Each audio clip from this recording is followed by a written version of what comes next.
भाजपा की बड़ी ताकत ये युवा ही है। विपक्ष के घोटालों को बेनकाब भी करते हैं, आंदोलन भी करते हैं, तो अपनी सरकार की उपलब्धियों को जन जन तक पहुंचाने का काम भी करते हैं। क्योंकि जो अपने बच्चों की झूठी कसम खा सकते हैं कि मैं कभी राजनीति में नहीं आऊँगा, वो आज कहाँ है? वो हर राज्य में अपना पोस्टर लगवाते हैं कि लगवाते नहीं लगवाते। जी स्वागत है, राज जी का स्वागत है, स्वागत है जी, स्वागत है। राज जी का स्वागत है।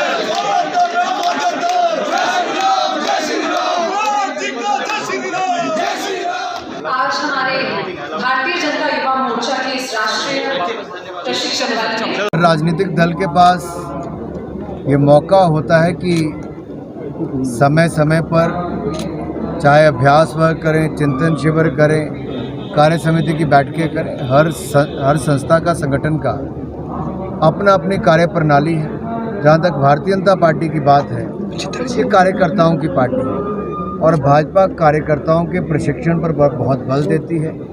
भारतीय जनता पार्टी अपनी विचारधारा के कारण ही आज देश में सबसे ज़्यादा राज्यों में है, सबसे ज़्यादा सांसद लोकसभा राज्यसभा में है, सबसे ज़्यादा विधायक और सबसे ज़्यादा जिला परिषद के सदस्य और पंचायतों के प्रधान भी भारतीय जनता पार्टी के हैं।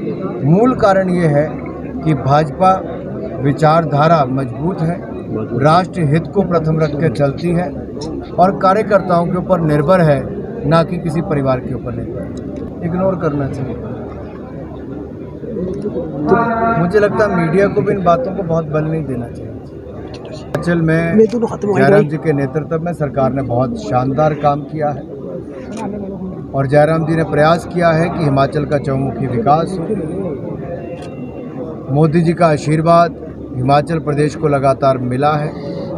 देश मोदी जी के नेतृत्व में आगे बढ़ रहा है और डबल इंजन की सरकार निश्चित तौर पर जब शानदार काम किया फिर वापस हम सत्ता में आए। तो पंजाब और हिमाचल में खालिस्तान के नारे लगाना जब आप पार्टी जब भी दखलंदाजी होती है, तो उस पर आप क्या करना? देखिए, कुछ लोग सत्ता में आने के लिए किसी भी विचारधारा के साथ समझौता कर लेते हैं। कुछ लोग किसी राज्य के चुनाव में उन लोगों के घरों में जाकर भी रुके जो खुले तौर पर खालिस्तान का समर्थन करते रहे। ये इनसे बड़ा सवाल ये खड़ा होता है कि आखिरकार भारत की सुरक्षा के साथ समझौता क्यों किया? आखिरकार ऐसे विचार वाले जो खालिस्तान की सोच रखते हैं उनके साथ ये लोग क्यों बैठे? क्या पंजाब जैसे राज्य में अशांति देश के हित में है? क्या पंजाब जैसे राज्य में हिंदू सिख भाईचारा या समाज में कोई तनाव पैदा करना ये किसी के हित में है? ये नहीं होना चाहिए। वर्षों के बाद पंजाब ने पिछले 2 दशक शांतिपूर्वक देखे हैं, विकास हुआ है और मैं तो ये कहूँगा सत्ता आती है जाती है, सरकारें आती चली जाती हैं, सत्ता महत्वपूर्ण नहीं है। देश की सुरक्षा महत्वपूर्ण है, देशवासियों की सुरक्षा महत्वपूर्ण है। इसलिए जो लोग केवल सत्ता में आने के लिए अपने समझौता ऐसे लोगों से करते हैं जो देश विरोधी हैं, उनको सीखना चाहिए कि ऐसा ना करें। सर आप मुझे ऐसा नहीं लगता। येदियुरप्पा जी स्वयं आए, येदियुरप्पा जी ने बहुत बड़ा दिल करके कहा कि किसी नए को मौका देना चाहिए, युवा को मौका देना। और पार्टी, मैंने पहले भी कहा, किसी एक व्यक्ति के ऊपर कभी भारतीय जनता पार्टी निर्भर नहीं रहती है। कार्यकर्ताओं की पार्टी, जिस कार्यकर्ता को जिम्मेदारी देनी है तो उसको जिम्मेदारी देते हैं। हिमाचल में हमारी सरकार को छिपाने के लिए कुछ नहीं। यहाँ एसआईटी का गठन भी किया गया, वो भी जांच कर रहे हैं। किसी को और कोई जांच करानी वो भी करवा सकते हैं। लेकिन इतना जरूर है, जो भी इसके दोषी हों उनके ऊपर कड़ी से कड़ी कार्रवाई होनी चाहिए। चाहे वो किसी से जुड़ा हो, उसको बख्शना नहीं चाहिए।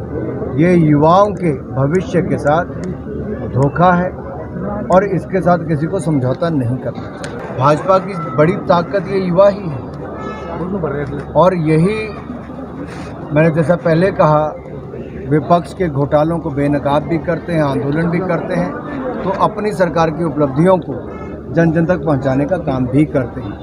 नई पीढ़ी को जोड़ने का काम भी युवा मोर्चा के माध्यम से ही होता है। इसके ऊपर मैं हंस ही सकता हूँ। अगर देश में सबसे ज़्यादा और सबसे बड़ा झूठ बोलने का किसी को खिताब मिल सकता है तो इन्हीं महोदय को मिल सकता है। आज आपका क्योंकि जो अपने बच्चों की झूठी कसम खा सकते हैं कि मैं कभी राजनीति में नहीं आऊँगा, वो आज कहाँ है? वो हर राज्य में अपना पोस्टर लगवाते हैं कि लगवाते नहीं लगवाते। तो मीडिया के लोग ये सवाल क्यों नहीं पूछते?